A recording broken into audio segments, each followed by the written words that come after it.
Okay, let's see if I can actually do this. Okay, yeah, I got it. Don't worry, guys. Oh boy. Yeah, I think I may have gone a little bit overboard this time around. Ah! It's ridiculously hot here, so my hair's tied back. I'm only wearing the one shirt, and I've got a fan going on. I am not turning that off, so if you hear a little bit of like a fan in the background, it's because it's literally like 3 feet from me. Anyway, we're here to talk about the records that I picked up in the past 4 months, I think it was. And yeah, so we've got a lot, and so I'm going to do the usual stuff of used stuff first, going into some of the more new stuff as well. But before we do that, I got a couple box sets that I wanted to talk about. So not going to bury the lead this time, going straight into it. The first one that I picked up is the remix of Delicate Sound of Thunder, where they expand upon it. There's a full other LP in it. I have the original here. So I've got the original guy here, and I was actually hesitating getting the re-release. Because I was like, well, I already have the first one, like the original. Do I really want the other one? But I've been listening to this guy all year, so I figured I have to finally do it. So I finally picked it up, and it's beautiful. It's gorgeous. It really made me rethink and re-admire A Momentary Lapse of Reason, because all of that is on here, and I love when it's being performed live. It really brings a new life to the songs there. The other one, and this was my surviving 2020 gift to myself, because you got to treat yourself every once in a while. This is the big one. This is the Devin Townsend Project's By a Thread, as I smack myself in the face. This is his Live in London 2011, so put out 10 years ago, if you can believe it. This is where he performed Key, Addicted, Deconstruction, Ghost, like back to back. 4 nights. I love the sets. I love the bonus material on here as well. That's all the encore stuff that he did. He's got beautiful things such as Synchronicity Freaks, Deep Peace, Pixelate,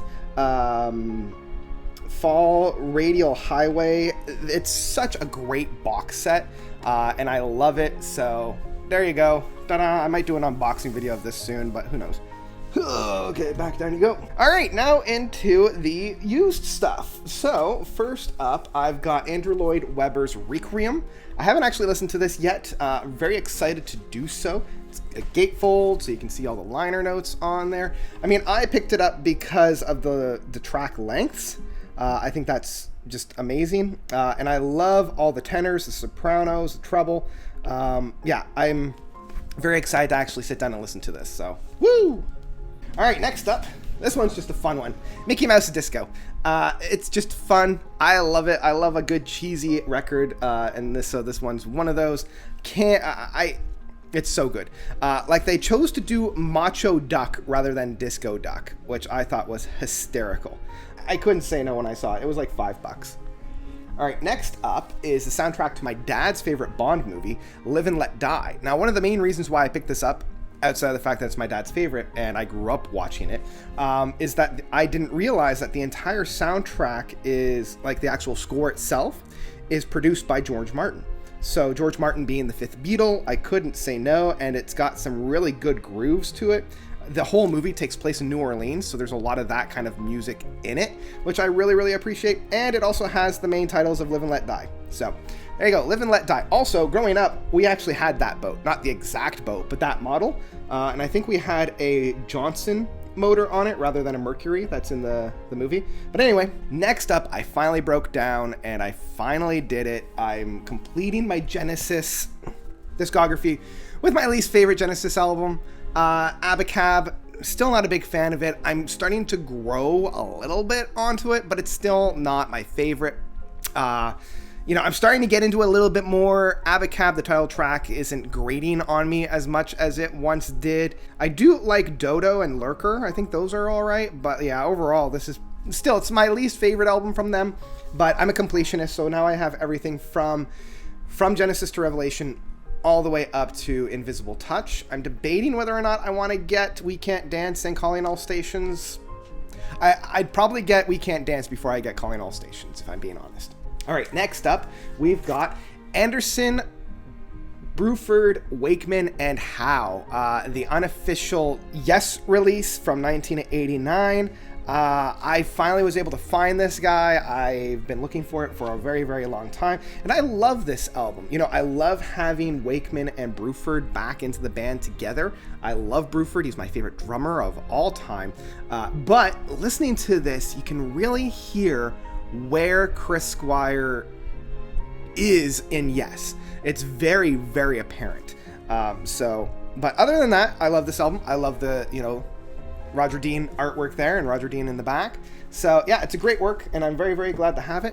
And speaking of Yes, I finally replaced my Yes Songs record. And this is the big one. This is the one that folds out this way for one of my favorite paintings from Roger Dean. And then folds out this way like so, and this way like so. I already have this, but as I'm going to show you in a moment, it's not in the greatest shape. Like, it's all kind of cut throughout here.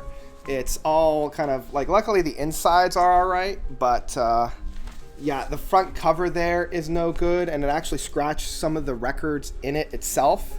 So I'll finally get to donate this to a lucky person, and yeah, keep the more pristine one. And the great thing about this one is that it actually comes with the book, whereas mine does not. I think it's been lost to time. So I finally have the Yes Song booklet within it. And for me, that was worth the price of admission alone because of all the great graphics and pictures that we have from all the guys. I will admit it's not the best produced, it's not the greatest mixing of any of them, but in terms of like the musical selection, it is A+. It's a must-have for any progressive rock collection. So yeah, finally was able to replace mine. That has unfortunately had better days, shall we say. Okay, so going from there, still keeping with Yes, I picked up a couple of Rick Wakeman stuff that I didn't have. The first being White Rocks, the original motion picture soundtrack of the Innsbruck Winter Games, composed and rearranged by Rick Wakeman. So this was a fun one. I was watching the Olympics a couple weeks ago, so it was kind of fun to have those on. Same with Criminal Records, another one from Rick Wakeman that I didn't have beforehand. I actually played it for my girlfriend, and she's not a big fan of Rick Wakeman, so she was less of a fan of this one. It's okay for me. Like, it's definitely far and away from his best, but it's all right. And then, of course, I've got the great haircut of the day of Rhapsodies. I enjoy this one a little bit more than the other two. I also love the gatefold, because look at that. Can't go wrong for that. I think that's just fun. So yeah, I finally have Rhapsodies. So, 3 albums from Rick Wakeman that I wasn't necessarily like running out to get, but very excited to finally have. All right, from Yes, we go to the supergroup that is Asia. I've been doing a little bit of a deep dive in Asia's music this past summer, and I've been really, really enjoying it because, I don't know about you, but when I first heard that, Steve Howe, Jeff Downs, Carl Palmer, and John Wetton were all coming together to do a big supergroup, I was like, this is going to be the prog of the century. And then the moment that I heard Heat of the Moment, I'm like, wait, I know this song, and that doesn't sound like prog. Maybe it's just a one and done. Maybe the rest of it is prog. Nope, it's all stadium rock, which is fine. Now that I know what I'm getting into, I can finally appreciate and enjoy this record. And it's a fine record, but I will say, I also picked up their second record of Alpha, and I love this record. I've been devouring and loving this record. I have, and I'll link it down below, a summer 2021 big mix that's like 2.5 hours worth of music that I've been listening to this whole summer. The Smile Has Left Your Eyes, Eye to Eye, Midnight Sun, Open Your Eyes, like all of these tracks revolving around eyes, I really, really love. And it's such I don't know, I've been loving this record. I think it's a vast improvement from their first record. I don't know why it doesn't get the same amount of love as their first record. It's that same kind of essence, that same kind of flow that the first record has, but amped up to that big stadium rock that I could like really picture. So yeah, I love the fact that it has even a little bit of a concept behind all these different eyes, because we've got the eyes right there, and on the back you've got the eyes right there. So kind of like that. I kind of like it that it has a little bit of a forethought to it. It's got a little bit of a concept to it. And speaking of supergroups, I finally picked up GTR, Steve Hackett and Steve Howe's like one and done project. I was a little disappointed with this, if I'm being perfectly honest. You know, there's not a whole lot of shred and guitar aspects to it, but I still really enjoy their work on this. Like, this was produced in the late 80s, like 1986. So definitely away from the prog, and you know, synth rock is starting to fall out of form and fall out of fashion. So this is kind of coming off the curtails of all that. But I mean, you got two of my favorite guitarists, Steve Hackett and Steve Howe, Genesis and Yes, kind of collaborating. Great stuff, like really, really good. Even if I was a little bit disappointed with it, now that I finally dove in and got into it. And speaking of an artist that I've been listening to very, very heavily this past summer, I'm almost ready for my Phil Collins worst to best, and part of that was picking up his first record of Face Value, and I got the nice little gatefold with it. And I mean, it's a Canadian pressing because it's got the little maple leaf on there, because that's what we do. And yeah, it's fine. I mean, In the Air Tonight is definitely by and far the best track off this whole thing. But I also love his, I guess, interpretation of Behind the Lines from the Duke album of Genesis. But the rest is just kind of fine. So anyway, there's Face Value. And I also love that, you know, you've got the back of the head and the front of the head. So kind of like that. That's kind of fun. And I also got his second album of Hello, I Must Be Going. So now I have his first 3 albums. No Jacket Required is in my collection there. And I like this one a little bit better. I like Don't Care Anymore. I love his interpretation of You Can't Hurry Love. That might be one of my favorite tracks from his. And again, it's a gatefold. So yeah, this was a great one. I really enjoyed it. And talking about completionists, I finally got my least favorite Klaatu album of Endangered Species. I've been dragging my feet on this one for the longest time. I think I heard it once when I was able to stream it way back in the day, like 10, 15 years ago. And it just didn't do anything for me. And it's my completionist in it, you know? Like, I have all of their other albums. I have their first album of 347 EST all the way to Magenta Lane, and this was the only one that I was missing. So now I have their complete one. I think I would like to get their compilation album, but the one that has the full Hope orchestra version of it, like the demo that they did. But yeah, still really enjoyed. Well, I shouldn't say I still really enjoyed. This wasn't all that great. I don't spin it that often, but you know, it's whatever. And I also picked up Renaissance Novella. Not their best. I'll be one of the first to agree, but I still love that opening and closing track, Can You Hear Me and Touching Once. It's so hard to keep. There's a little gatefold, all the lyrics on there. Yeah, I love Renaissance. I mean, Amy's voice on here is just stellar, as it always is, and everybody else is just doing a great job. So yeah.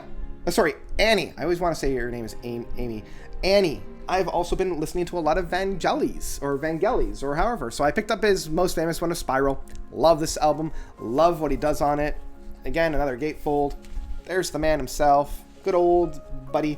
Yeah, love this work. I've been really digging the kind of synthwave aspects of it. I grew up loving Chariots of Fire soundtrack. It's still one of my favorites.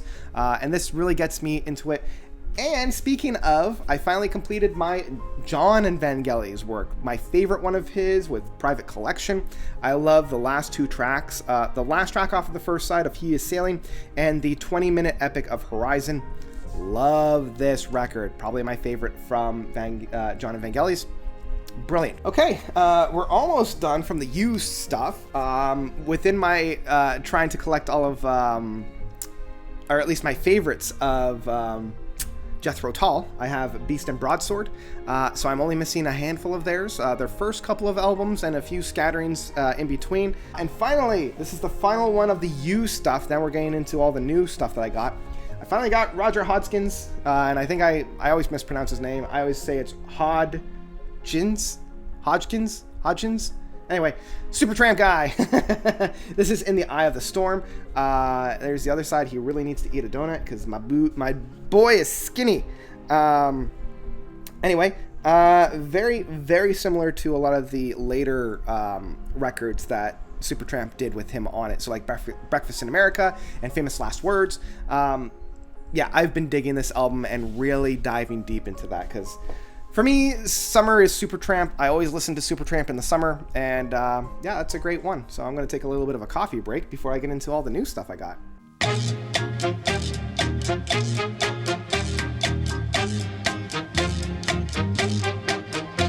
All right, going into the new stuff. First up, I've got the score, not the soundtrack, but the score to Shrek.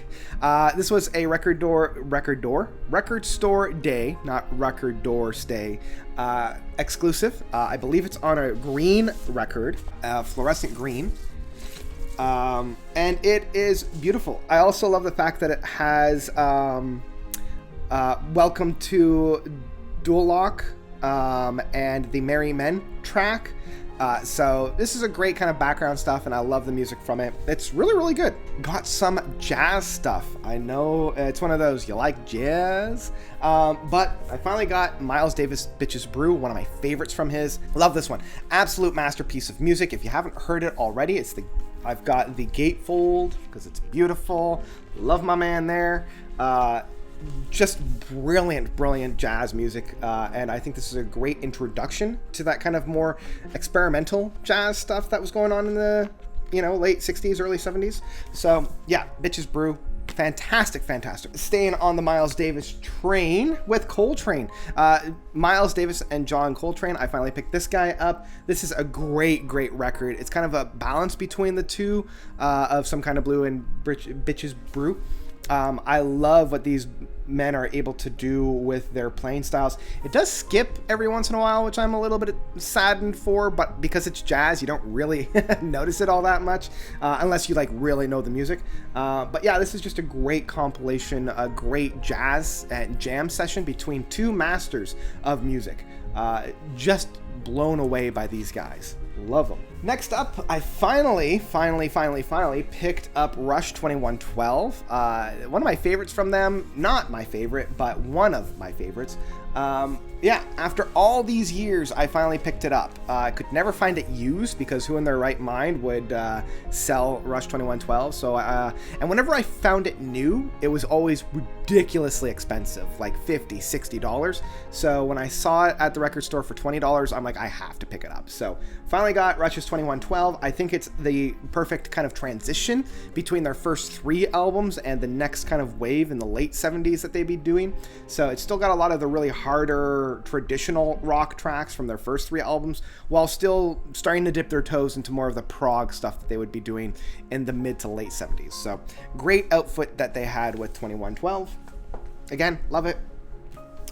Now we're getting into some more contemporary stuff, because I figured, I want to showcase some contemporary stuff. This is a record that I've been really listening to quite a lot this past year, and that is Nephilia's debut album. It sounds very similar to Person, but it's very, I love the art. It's very much like Baroness's artwork. I'm a huge fan of Moose, so because we've got 2 Moose on the cover, that's what originally got me to listen to it, and I fell in love with it, and then I had to pick it up myself. Again, gatefold band there. Great kind of trippy, spacey acid rock. Next up, this is another record that I've been listening to a lot this year. Anthony Fantano gave it a 10 out of 10, and I would agree. And that is Spelling with their album of The Turning Wheel. Been loving this. I am a little saddened that it is across 2 records. They could have put it onto 1.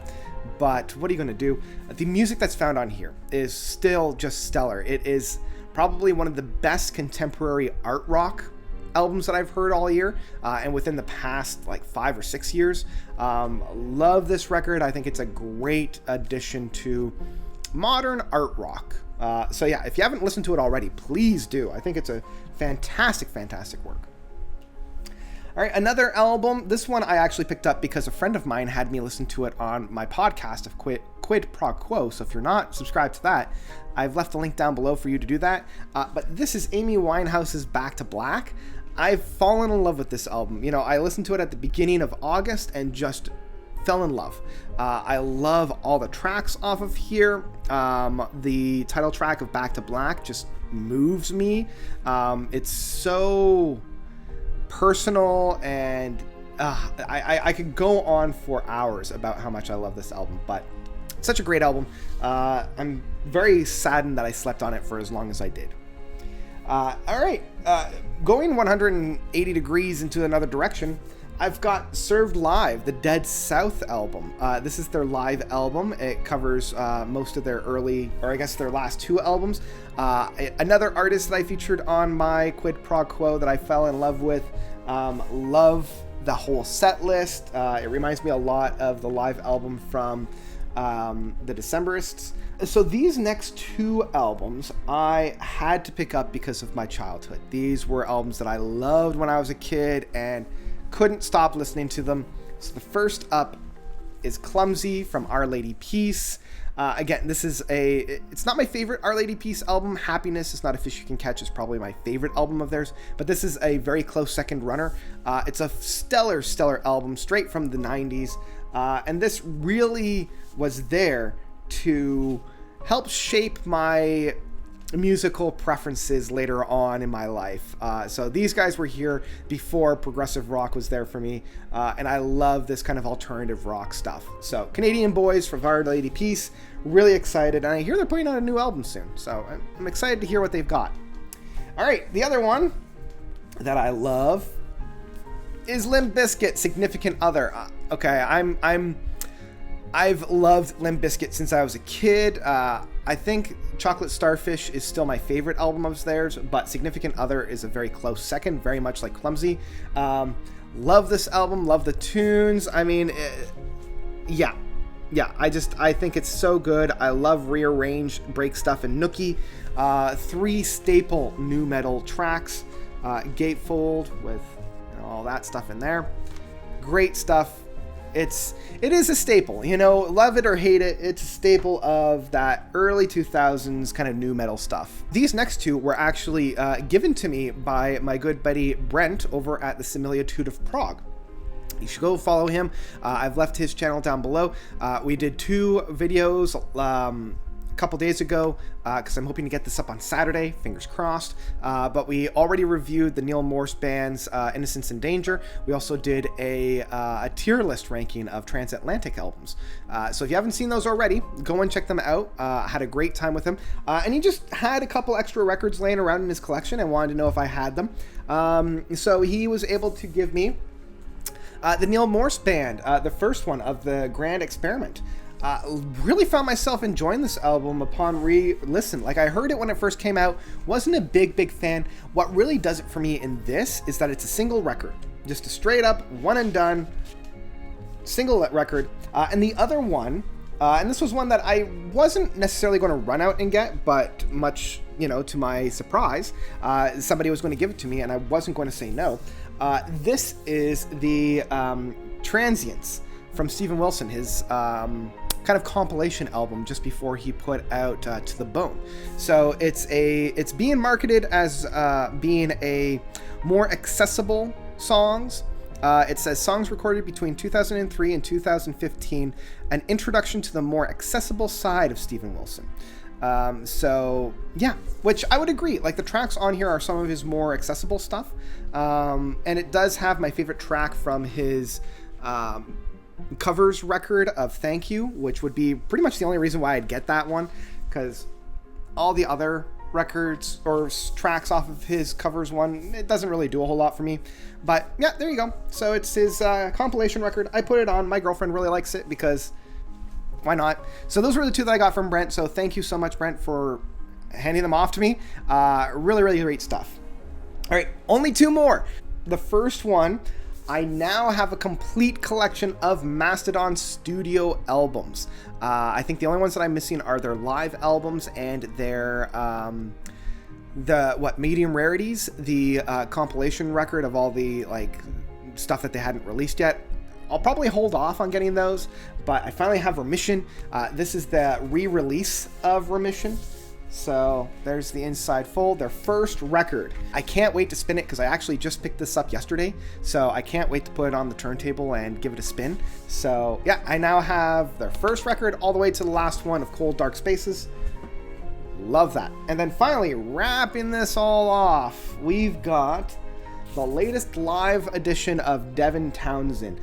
This is Galactic Quarantine, the second in the Devolution series.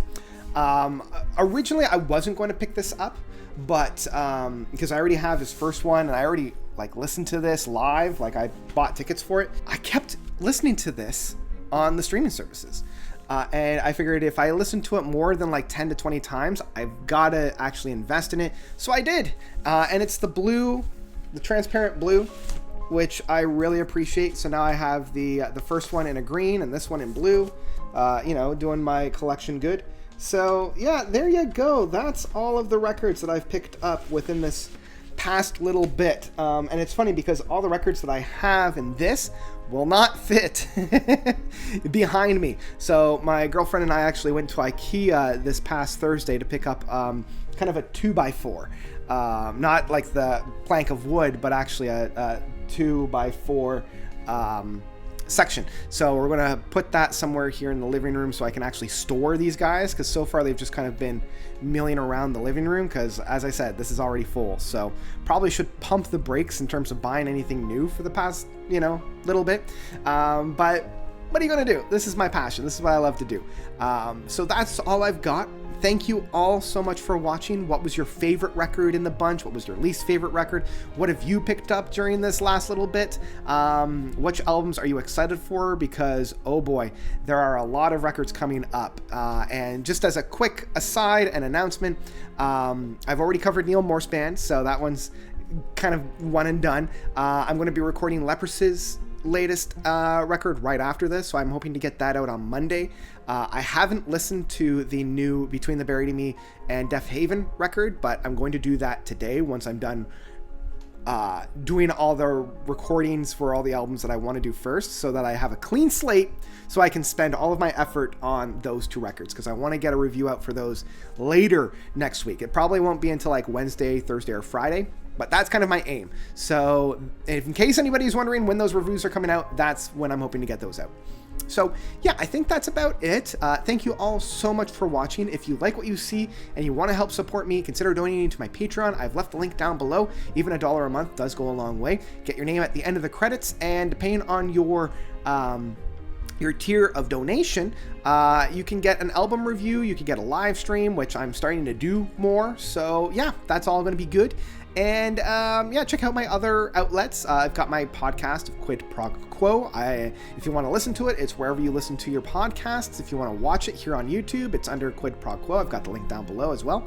I have been very neglectful of my other YouTube channel of notes on tabletop role-playing games, but I've been sick the past month, so I haven't been able to do anything. This is the first actual video I've been able to sit down and record in almost a month, so there you go. But I think that's about it. Yeah, I think that's about it. Thank you all so much for watching. As always, you guys are definitely the best. And until next time, notes out.